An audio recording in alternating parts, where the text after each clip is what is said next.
우리 이사야서 6장 13절 봅니다.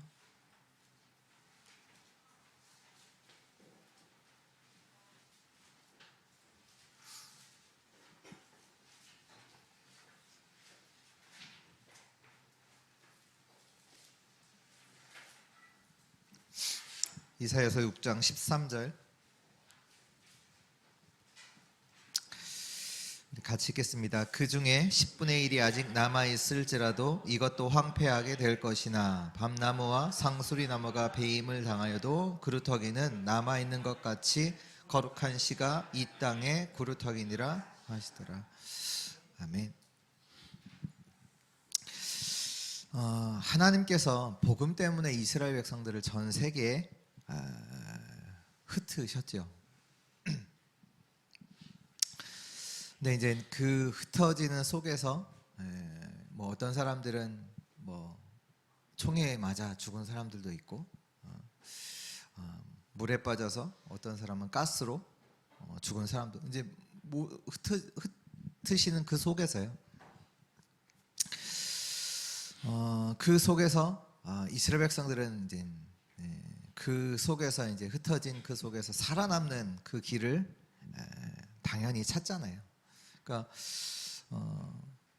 이스라엘 백성들이 여러 나라에서 이제 뭐 이렇게 쫓김도 당하고 흩어짐도 당하고 죽임도 당하고 하다 보니까 이들이 그 속에서 살아남기 위해서 했던 일들이 있어요. 그게 뭐냐면 말세지랑 연관하면 이제 절대 상품을 만들었다. 그게 뭐냐면 그 금융, 이제 보석 뭐 이런 걸 했잖아요. 왜냐면 갖고 다닐 수 있으니까. 지식. 그래서 유대인들 보면 학교 교수들이 참 많죠. 학문 쪽으로도. 그래서 세계 노벨상의 3분의 1을 유대인이 가져갔다. 이거는 뺏어갈 수 없으니까요. 그러니까 핍박을 당하고 흩어짐을 당하는, 그러니까 그 속에서 살아남아야 되니까 그들이 뭐 했냐, 갖고 다닐 수 있는 금융 쪽도 하고 이제 학문 쪽으로 이제 많이 한 거죠. 그래서 우리는 오늘 정확하게 붙잡아야 될 게 뭐냐면 말씀은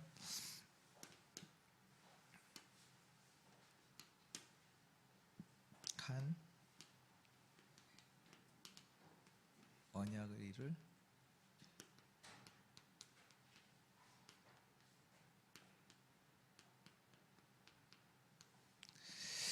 항상 뭘 찾아야 되냐, 하나님의 절대 계획을 찾아야 합니다. 하나님은 복음 때문에 우리를, 오늘 이제 강단이랑도 이제 오늘 강단의 말씀이 사도행전 8장이거든요. 그러니까 유대 예루살렘의 스데반의 죽음으로 인해서 예루살렘 교회에 큰 박해가 이제 본격적으로 일어나기 시작해요. 그래서 사람들이 흩어지기를 시작합니다. 그러니까 예루살렘에 머물러 있지 못하고 유다로 사마리아로 흩어지는 이제 말씀이 오늘 말씀이거든요. 그 속에서 이제 사마리아의 성에 들어갔던 빌립 집사. 우리는 문제가 왔다. 그럼 문제에 빠져버리지는 아니에요. 이걸 찾아야 되는 거예요. 왜요? 하나님이 그곳에 이유가 있어서 나를 보내신 게 맞다면, 그렇잖아요. 나에게 문제가 왔다. 하나님이 이유가 있어서 그 문제를 주신 게 맞다면 거기 속에서 이걸 찾아야지. 우리는 이거 찾지 않고 문제에 빠져버려요. 특히 내 상처랑 연결이 돼서. 그건 아니잖아요. 하나님의 계획을, 절대 계획을 항상 찾아야 합니다. 근데 이걸 찾으면 뭐가 되냐? 24 돼요. 마찬가지로 24, 25 영원히 되죠. 나쁜 예로 들면 암에 걸리잖아요. 24예요. 그렇잖아요. 중요한 시험이 뭐 일주일 뒤에 있다. 될 거려? 계속 생각될 거려?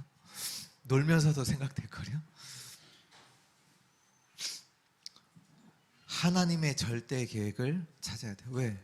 하나님께 절대 계획을 두고 저와 여러분들을 그 현장에 보내셨으니까요. 그러니까 그 흩어진 제자리랍니다. 그러니까 정확한 언약 속에서 우리는 하나님의 절대 계획을 찾아야 합니다. 그러면 이것이 뭘로 나오냐? 절대 언약으로 우리가 확인을 하겠죠. 그걸 발견하겠죠. 우리가 먼저 오늘 확인해야 할 게 뭐냐? 정체성입니다. 절대 언약의 정체성. 뭡니까? 저와 여러분들은요, 진짜로 가치 있는 자라는 걸 아셔야 돼요. 성경에 뭐라고 하시면 오늘 말씀에도 렘넌트, 구루터기, 남은 자, 흩어진 자, 나그네, 그 정체성이란 말이에요. 하나님의 절대 언약을 두고 하나님께서 그 현장으로 흩어진 보내신 자, 그 남은 자란 말이에요. 근데 이 정체성을 조금 보면 이들이요, 어떻게 보면 어디 속에 있냐? 이 위험지대에 있는 사람들입니다. 왜요? 다른 사람들은 감히, 그렇잖아요. 다 황폐케 되는 그 현장, 그 속에 렘넌트가 서는 겁니다.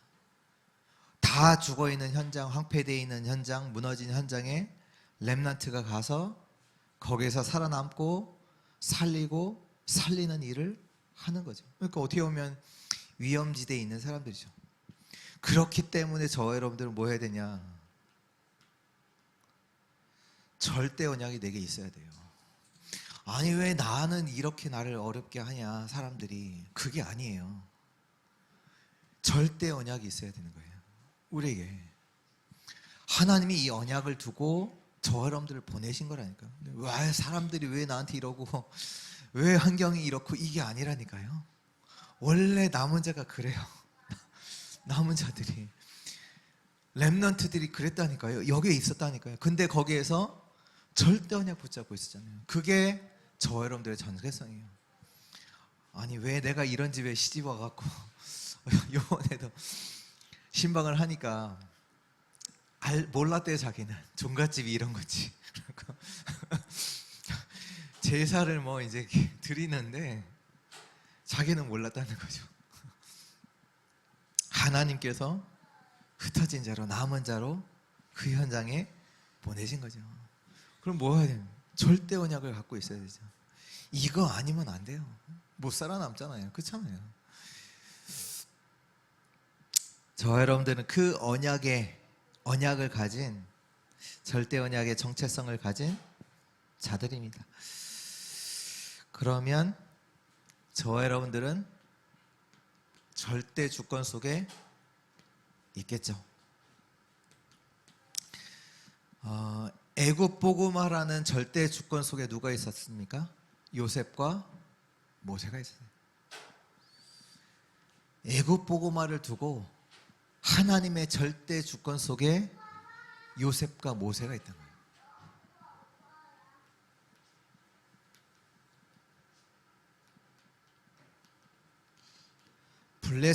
블레셋에 있던 게 아니라 블레셋 복음화를 두고 하나님의 절대 주권 속에 있었던 자 있었잖아요. 사무엘과 다윗. 아람이 아니라, 아람 나라에 있던 게 아니라 아람 복음화를 두고 절대 주권 속에 있었던 자도 있고, 또 오늘 말씀처럼 바벨론, 바벨론 복음화를 두고 절대 주권 속에 있었던 자, 또 우리가 성경에서 우리가 확인된 로마 복음화를 두고 하나님의 절대 주권 속에서 있던 그 제자들. 다시 말해서 저와 여러분들이 누구냐? 하나님의 절대 계획을 이루는 나란 말이에요. 그 하나님의 절대 주권 속에서 하나님의 계획을 이룰 나, 하나님의 계획을 이룰 교회.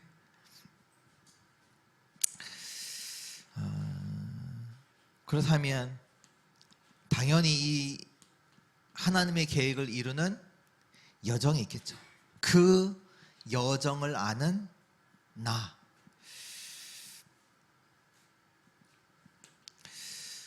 초대교회는 결국 이제 하나님이 갈보리산 감람산, 결국 이제 마가다락방의 그 모임, 그 자체가 절대 여정이에요.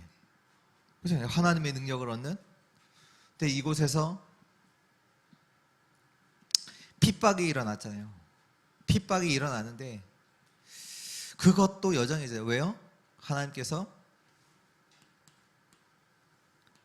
세계 선교할 수 있는 안디옥 교회를 두고 하나님께서 지금 인도하시는 거잖아요. 그렇잖아요.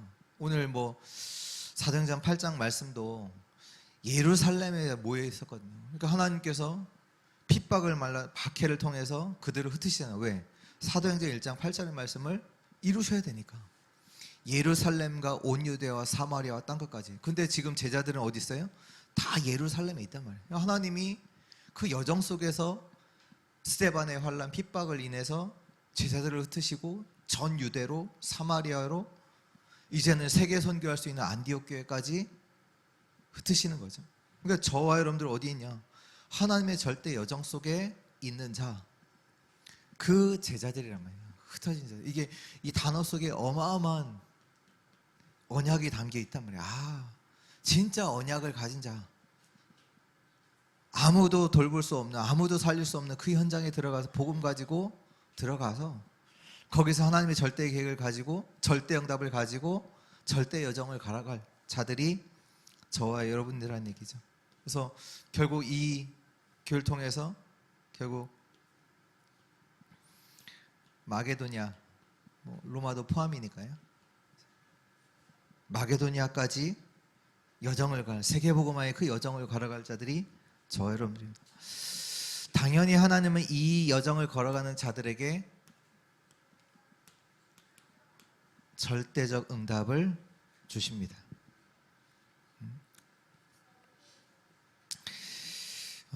오늘 정말로 중요한 하나님의 절대 계획이 저와 여러분들의 인생 속에서 확인되어지고 발견되어지는 축복의 시간 되어지기를 축원합니다.